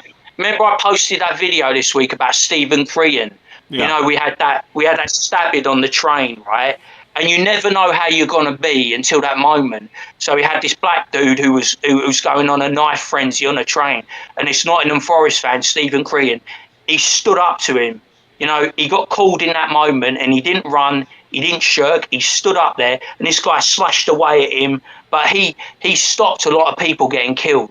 And you know, he's a fucking hero and a man you should respect. You never know how you're going to be until that moment. And you look at Riley. Riley's always running to conflict, isn't he? He's looking for conflict. He never shirks. He goes straight for it. But Vito, he's like, he's like, why? Why are you saying this? Why? Because they can, mate. You got to fucking stand it like a man. You got to give some back. You know, they come for you. Give it back twice as hard. Go, I'm fucking Vito Giswaldi. I'm one half the biggest problem in the universe. I'm pulling down X amount of money a month. Do you know who the fuck I am? Who the fuck are you? That should be his raison d'etre. But he's too meek. He like we were saying when he's a bit feminine, like our men are nowadays. Yeah. They're not alpha. Yeah. Whatever fucking alpha is, but they're not alpha. Yeah, I remember the first time I came across Riley was when he was running up the hill cutting the hair, and I was like, who is this guy, you know? And then the next time I saw him, he was getting arrested because he went and he trolled Eric July at his place of, they're at their get together. And I remember watching that live stream, that mint salad. I was like, holy shit. What in the hell is going on? And from that day forward, I've always been a Riley fan, a mint salad fan, because they actually put their money where their mouth is, as opposed to people like Eric July, as opposed to people like Vito, as opposed to these soft, as you call them, puffers. These feminine men. You imagine, right? You imagine that's the equivalent, right, of walking into a bar, right, with a bunch of Hell's Angels and fucking staring them down. One guy and his missus staring down an entire crew of Ripperverse fans, even though they're all even though they're all a bunch of puffs and they couldn't knock the steam off a rice pudding. He went in there. Remember Brando with his cross eyes, old laser eyes, like this. Brando's like going, "I'm gonna have to ask you to leave, boy." Like this with his eyes and all that weird stuff. And it's like Riley stood it like a man. Now I'm sure Brando, Brando would have ironed him out. You know what I mean? But Riley stood it like a man. He was going to take his lumps. He didn't back down. He didn't show any fear. He was there with his girlfriend. She didn't show any fear. And they were getting called all the names they get called all the names under the sun. But they stood out there. They even handed a Ripperverse book to Alex Stein, for fuck's sake. Yes. I mean, that's like golden. That's like making your bones. And you gotta have mad respect for that. And he's out there, right? And you've got all these internet dorks, right, who idolise some black dude. You know what I mean? I don't understand the way people idolise just random dudes. It's like, Jesus, you're Eric July of the Ripperverse. You're the greatest person I've ever met in my life. That's what they do. And it's like it's such a weird concept for a man to have that kind of feelings about another man. You know what I mean? Yeah. You and me like a solid. But we're like bros, you know what I mean? It's like, I respect you, I don't like DM you at like 3 a.m. and go, Ray, I love you. You're the greatest artist that ever lived.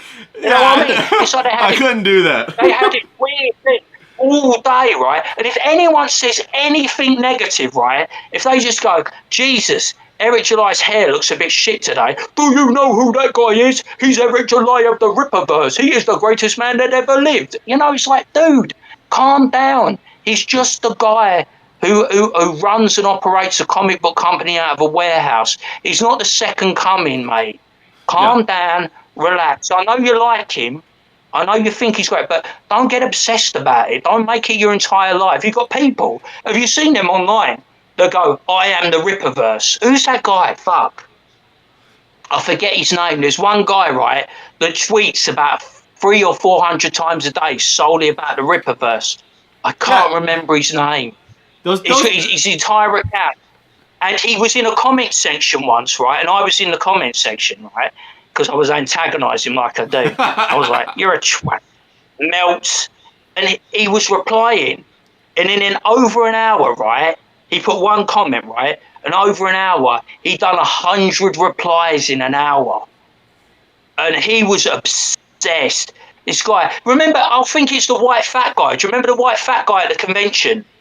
Shit, he was a white fat guy, and he had the thing. And he was saying, "You're going to get arrested, You're going to get arrested." I think he was that guy. I think Riley outed him, didn't he? Riley outed him. And this is a guy all day. I'm like, man, you are fucking crazy, dude. Seriously, if I get like that, shoot. Well, that's how it is, right? That's that femininity that's inside of men. That men have to be masculine, and it doesn't look good when men are acting like they're women. It just doesn't work, Yeah. And that's really what's going on here. And to bring it back to the biggest problem, you got Dick on one side and he's masculine, and you got Vito on the other side and he's feminine. And I guess maybe that's why the biggest problem only has a certain lifespan, is because every time the feminine co-host always melts down after a year or two. That's what it seems like. Do you know when you used to watch at the end and they had the dividing screen? I could never understand why there was all these veto files. I thought they were like ironic people. I never understood. It started out with Dick was like miles ahead, and then you started getting all these sympathy veto files, didn't you? And I was like, who is a veto file? I thought the same thing. I thought the same thing. Who is a veto file? I mean, I just couldn't imagine. I wouldn't put the name to it. Could you imagine?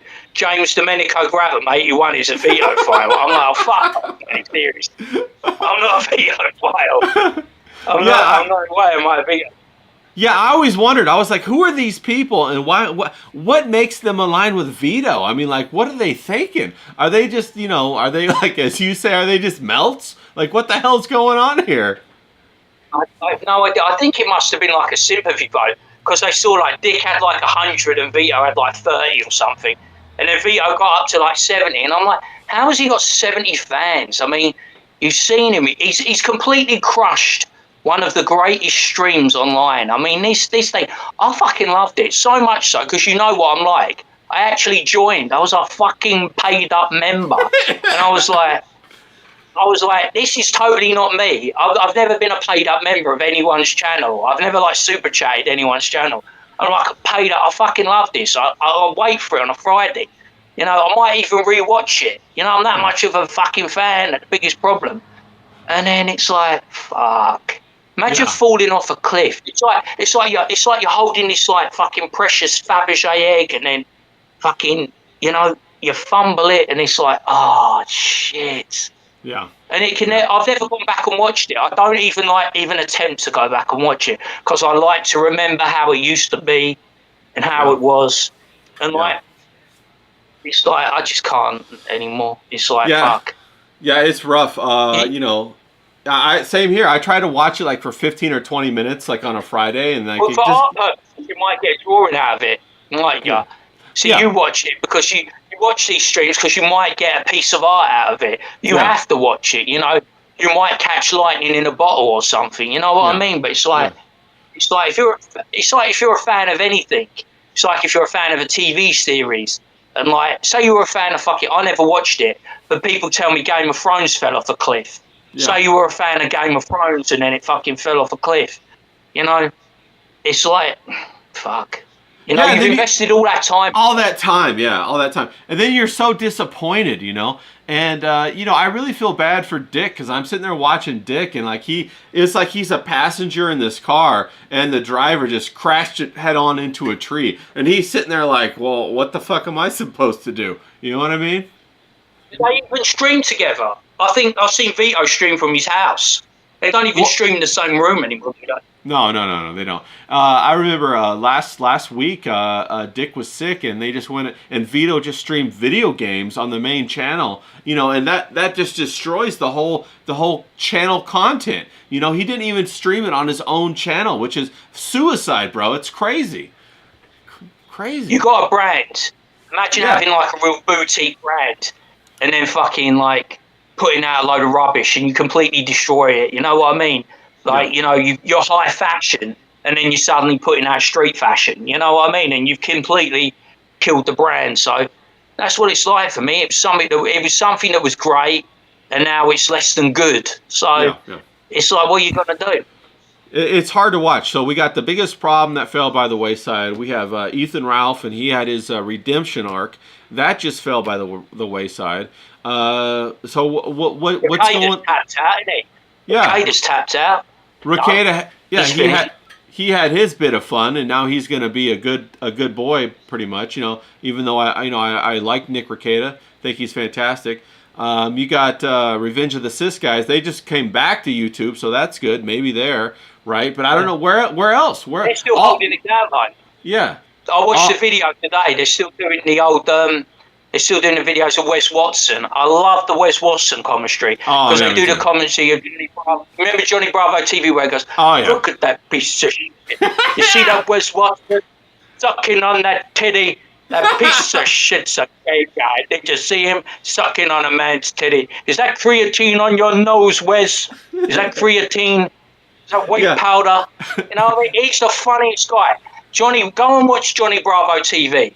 Right, go and watch his videos. He is the funniest fucking guy. And the Revenge of the Cis guys, they do a good job of watching it and commentating on it. I like that stuff. They've always been good. I think they'll always be good. Yeah. Because they don't take it seriously. Yeah. Mersh knows how to play the game, doesn't he? Yeah. Yeah. He's a guy that knows how to play the game. So Yeah. respect to him. No, they're good, and Johnny Bravo's great. I love Johnny Bravo. Cut the Grass just said he'd love to see Johnny Bravo on ROTC. That'd be awesome. I'd love that Yeah. too. That'd be hilarious. I think they'd be great. But it's getting harder and harder to watch some of these streams. And I remember it happened like that back when COVID started happening. That's when I kind of got into YouTube and started. There seemed to be streams all over the place. All kinds of content creators. And over the past 5 years, they've all been put through the machine, and only a couple have survived. And even they, like the Revenge of the Sis guys, have had to go to Rumble. You got Alex Stein went to the Blaze, and he kind of had to be a good boy for a while. Now he's getting ready to stop being at the Blaze, so we'll see what happens with him. You had EVS, and he did his Trash Cast, which was really hot for about a year, and then the whole Eric July thing just kind of got played out. It's kind of over with. What do you think? What else can we watch? I think you get to a point, don't you, where if you're like me, I always think there's a beginning, there's a middle, and there's an end. You know what I mean? Yeah. And everything has a lifespan.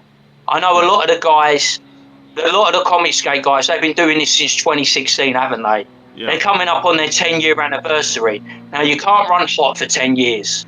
Yeah. If you do anything in life, whether it's at work, whether it's in sports, the teams, they go through transitions. You can't be hot for 10 years, but you always got to evolve, I think. You always got to surround yourself. I think the reason we work and the reason we're going to continue to work is because we're different people with different attitudes, with different vibes, and we bring a different thing to the plate. You know what I mean? Yeah. We're kind of like a nice mix. You and me are not the same as Professor Grass and John. John's a deep thinker. He's an intellectual. I'm not a deep thinker. I'm not an intellectual. Like I said, I couldn't even pair a fucking mic. But if there's any women out there that would like to pair my mic, this is a euphemism. Please hit me up in DMs, because I don't want to be lonely this Christmas. Yeah. But you've got a lot. Darren's funny. He's some guy in a dustbin. You know what I mean? Going around doing his funny memes. You've got to stay fresh. You've got to stay relevant. You've got to keep attacking it. You've got to grab the ball by the horns, and you've got to see what the zeitgeist is at the moment. Yeah. I think if you're and you don't want people just sitting there saying nothing. Say something. Yeah. Have an opinion. It doesn't matter, right? If the people that you're on your stream with disagree with your opinion, that's good. Then you can have a conversation. It doesn't matter if the people in the chat think you're a complete twat and you're talking nonsense, as long as they're engaging. It's your opinion. That's their opinion. Don't get antagonistic with the chat, and the chat won't get antagonistic with you, because I respect their opinion. And they respect me for having my say. That's the way I like to vibe. You know what I mean? I don't lose my shit over the small stuff. I lose my shit over the big stuff. And there's nothing online that's that big, if you know what I mean.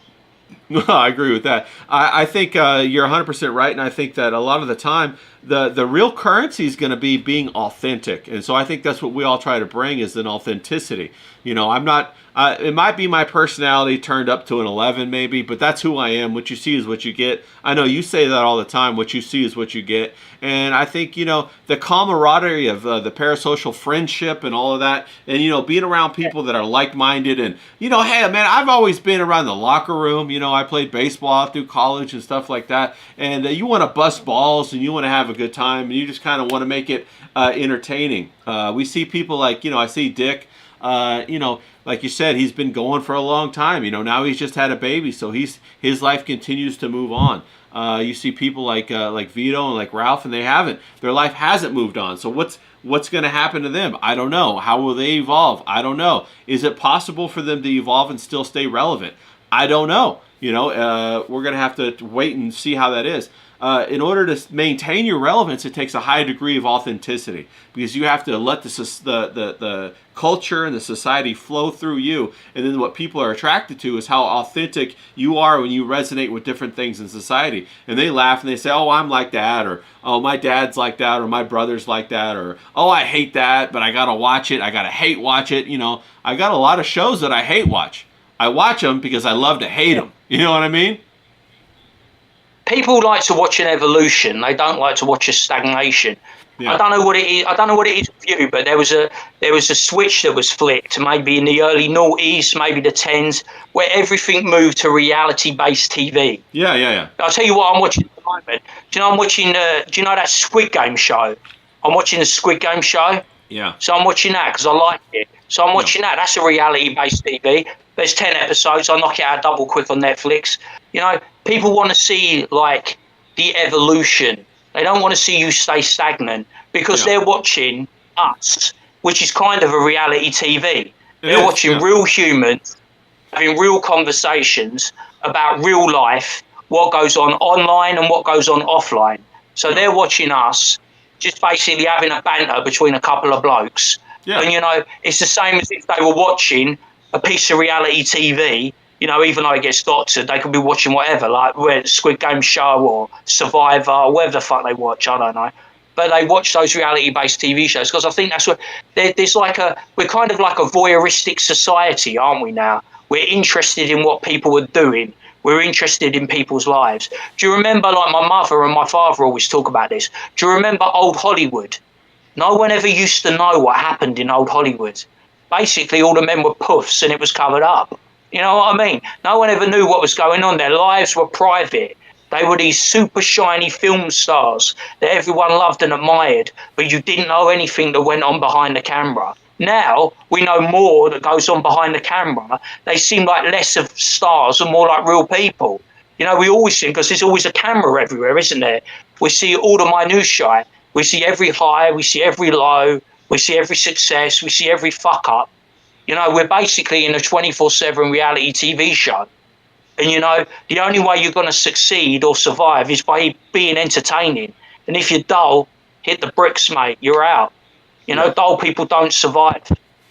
No, I agree with that 100%. I think that one of the things I always like to talk about is, you know, when you're being authentic versus when you're being projection. When you're just projecting something that you're trying to anticipate people are going to be entertained by. And I've always said that reality and authenticity is far more interesting than any projection that I can come up with. And so if you're afraid to be authentic, then you should not be an entertainer.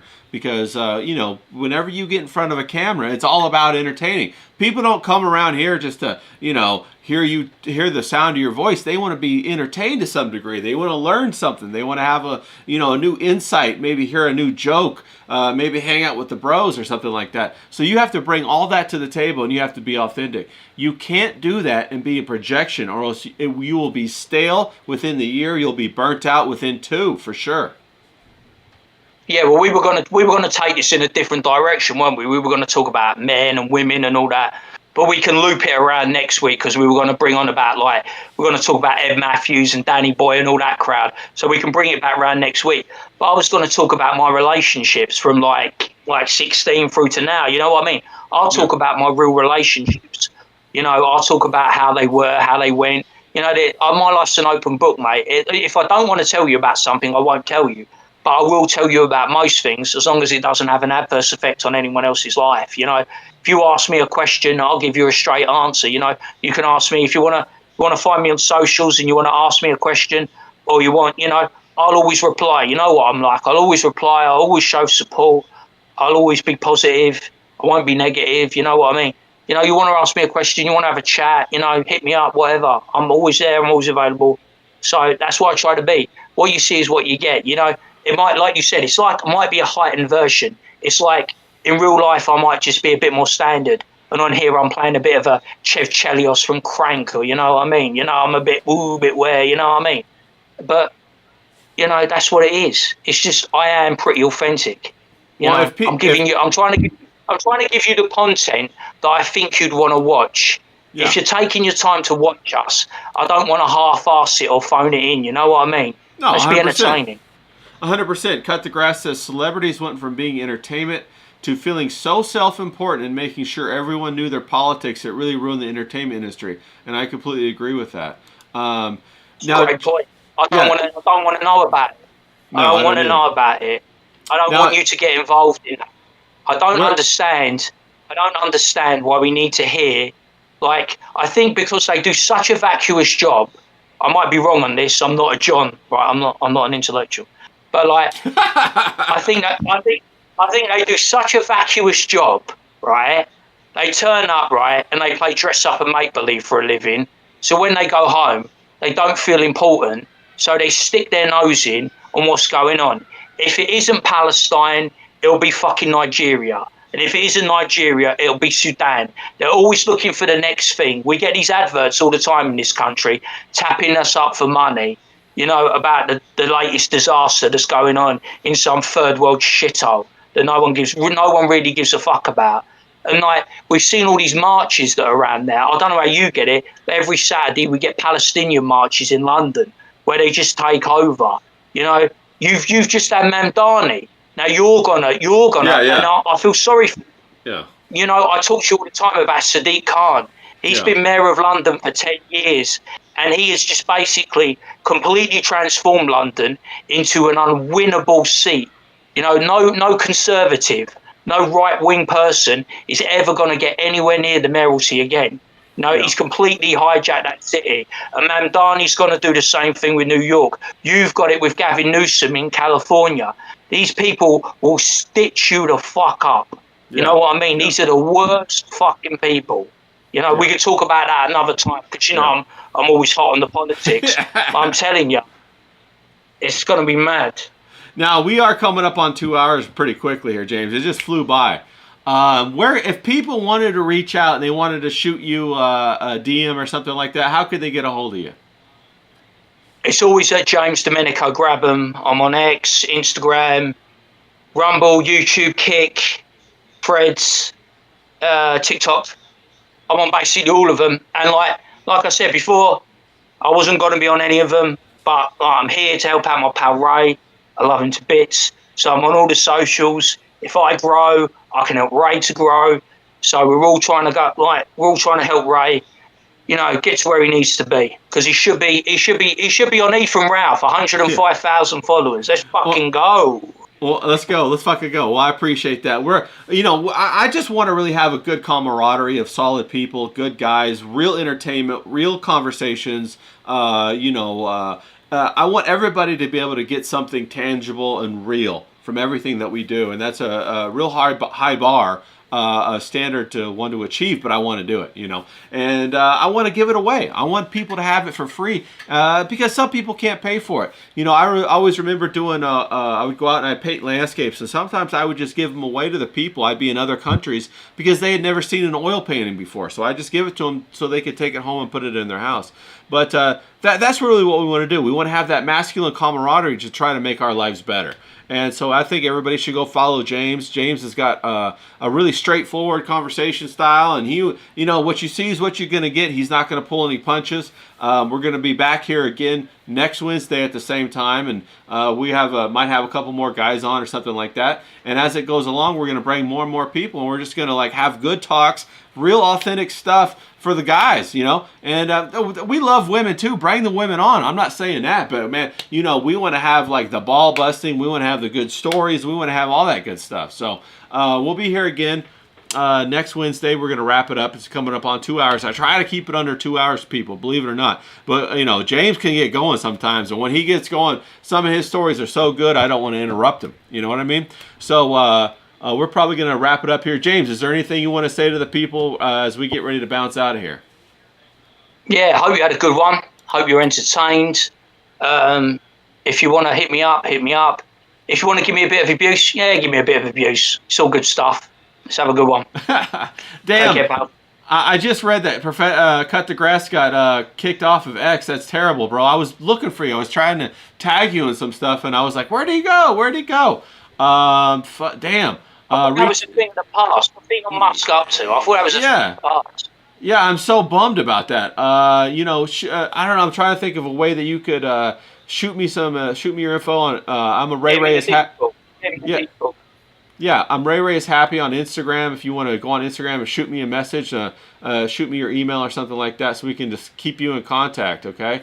Hopefully you'll be back on X soon, and if not, we got to find a new way to loop you back in, bro. Damn.